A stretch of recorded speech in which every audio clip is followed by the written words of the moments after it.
It started on a Friday evening, one of those work events my wife insisted I attend, even though I never fit in with her corporate crowd. She worked in marketing at a big tech firm, and I ran a modest carpentry business. Different worlds. But I loved her. And I showed up every time. That night, the event was held at a posh rooftop bar downtown.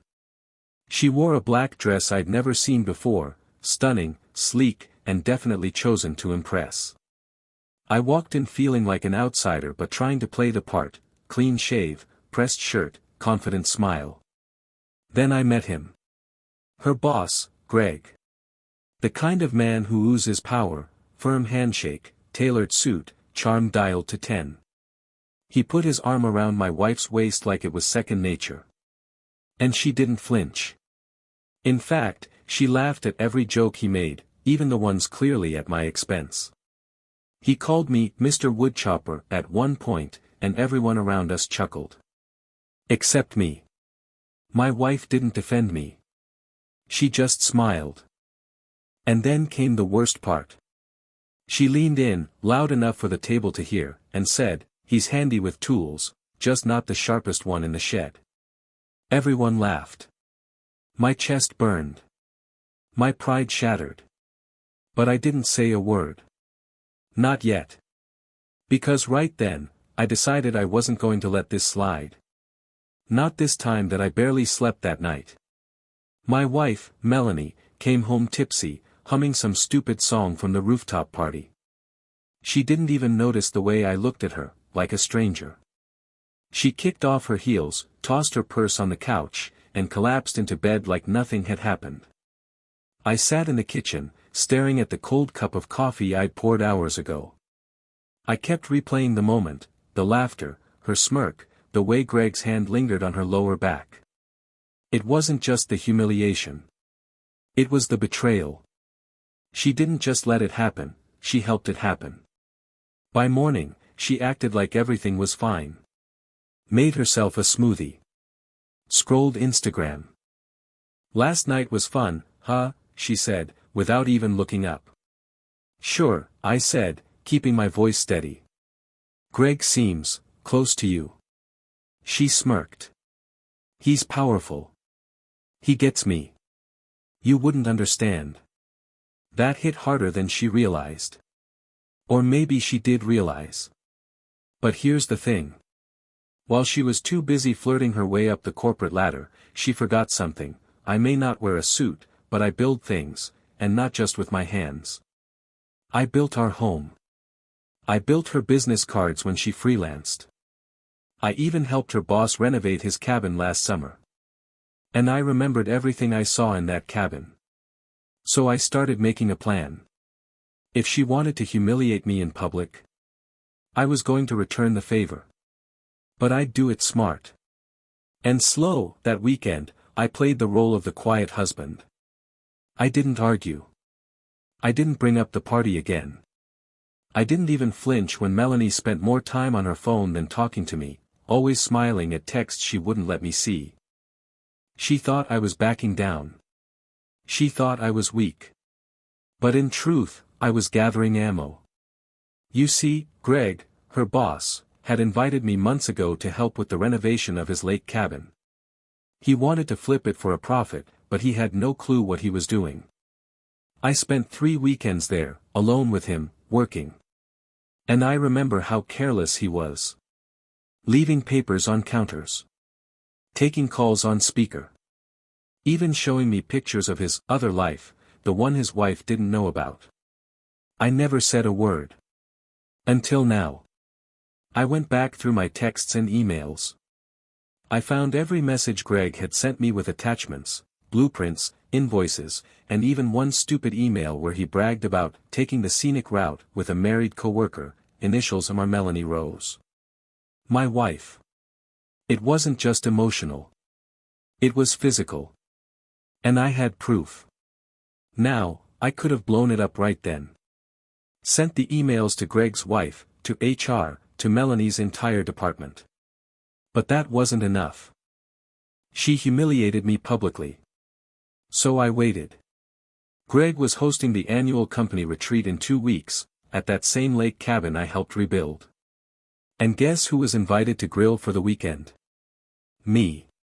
The woodchopper. Perfect. The day of the retreat, I showed up early, with my tools in the truck and a smile on my face. Just like old times. Melanie barely acknowledged me when I arrived. She was already in hostess mode, wearing a low-cut summer dress, clinking glasses with her colleagues, laughing too loud at Greg's jokes. Greg greeted me with his usual fake charm. Glad you could make it, buddy. Hope you brought your grill game. Oh, I brought a lot more than that, I said, keeping my voice calm.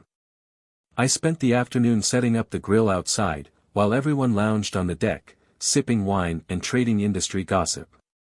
But inside the cabin, I had a flash drive. And on that drive were screenshots, voice recordings, and a special slideshow I'd prepared, something I'd call executive privileges, the hidden life of Greg Whitman. Around 7 p.m., just as the sunset cast gold over the lake and everyone had loosened up with drinks, Greg decided to fire up the projector inside for some light entertainment before dinner. Perfect. I offered to set it up, just to help out. What I actually did was swap the presentation. He thought he was about to play a highlight reel from last year's retreat. Instead, the first image that appeared was a blurry photo of Greg and Melanie, lips locked in the cabin's kitchen. Silence hit like a slap. Then came the screenshots. Emails. Texts. The message where Greg said, "She's not happy at home.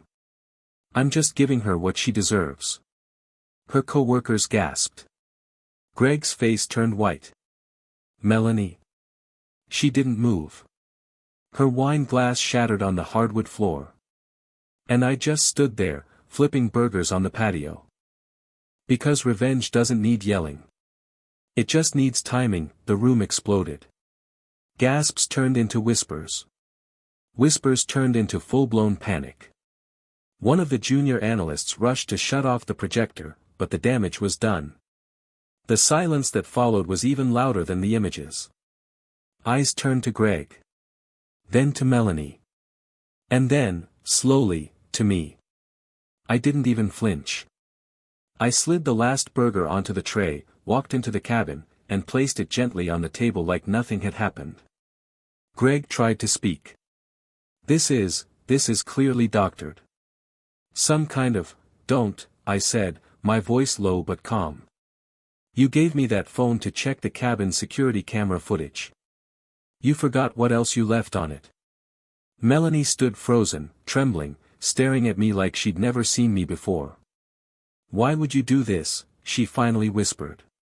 You mean expose the man who slept with my wife? I said.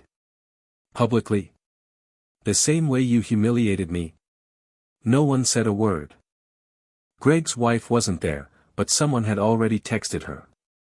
I saw it in the panicked way Greg reached for his phone, only to be met with a notification that made his face fall even further. Melanie walked toward me, desperate now. Please, this wasn't supposed to mean anything. It was just a fun little detour. I cut in. Yeah. I read that part. I turned to the group. Sorry to interrupt the retreat. The burgers are good, by the way. I'll see myself out. And I walked out. Not angrily. Not broken. But finally, with my head high. Because I hadn't just turned the tables. I flipped the whole damn thing over. I drove away from that cabin with the windows down and the night air rushing in. For the first time in a long while, I felt free. Not proud of how it all went down, but at peace with it. Sometimes justice doesn't come clean. Sometimes it comes scorched. By the next morning, the video had leaked. Someone at the retreat, maybe one of Greg's many enemies, sent it to HR. And then to the board. Greg was asked to resign, for personal reasons, within 24 hours. His wife filed for divorce within the week. As for Melanie, she tried to come home that night. I didn't let her in. She stood on the porch for nearly an hour, crying, begging me to understand. But I had understood, painfully so. I understood exactly what I was worth to her when no one was watching. I saw what she chose when status, power, and image were on the table. And now she had to live with what she chose. I filed for divorce the next week. Quietly. No drama. Just facts. Months passed. I focused on my business, expanded it, even hired 2 apprentices. Clients who'd seen the story unfold online reached out, not with pity, but with respect. Suddenly, the woodchopper was booked solid for 6 months. One day, I got a letter from Melanie. No begging this time. No excuses. Just a single line, "I never thought you had that in you." I smiled. Folded the note. And tossed it in the fire. Because I did. And now. So does she. A year later, my life looked nothing like it used to. The man I was, quiet, compromising, blindly loyal, he didn't disappear. But he evolved.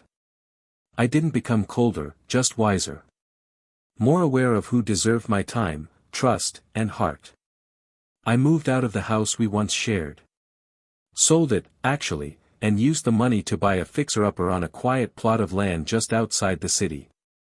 Something I could build from the ground up, my way, with my hands. Therapy helped. Not because I was broken, but because I wanted to make sure I never let someone break me like that again. I even started dating again, eventually. Carefully. Cautiously. But honestly. And every now and then, I'd get a message from someone who'd seen the story, on Reddit, YouTube, or passed around by friends. People telling me I'd given them courage. That I'd shown them quiet strength wasn't weakness. That boundaries can be respected, but only if you enforce them. As for Melanie, last I heard, she moved to another city. Tried to restart her career. But it followed her, the scandal, the whispers, the slideshow that changed everything. Actions have consequences, and she learned that in real time. She never apologized again. Didn't have to. The silence said enough. And me? I wake up every morning, step onto the porch I built with my own hands, and sip coffee while the sun rises over the trees. No more pretending. No more humiliation. Just peace. Hard-earned, and fully mine. Weeks after the retreat fallout, I got one last unexpected visit from Melanie.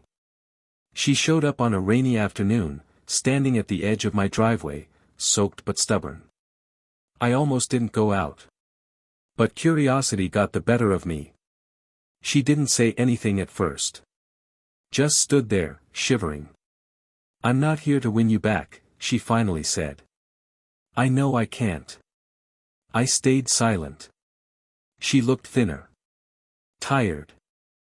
Not the powerful woman who once threw barbs in front of a crowd just to look good in front of her boss. No heels now. Just muddy sneakers and regret. "You were always steady. Real." "I traded that for attention," she said. "Greg dumped me the second it went public. You were the only one who ever actually built anything for me." I looked at her for a moment. There was nothing cruel in me anymore.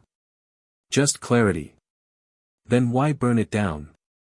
I asked. Her eyes welled up. "Because I thought I deserved more.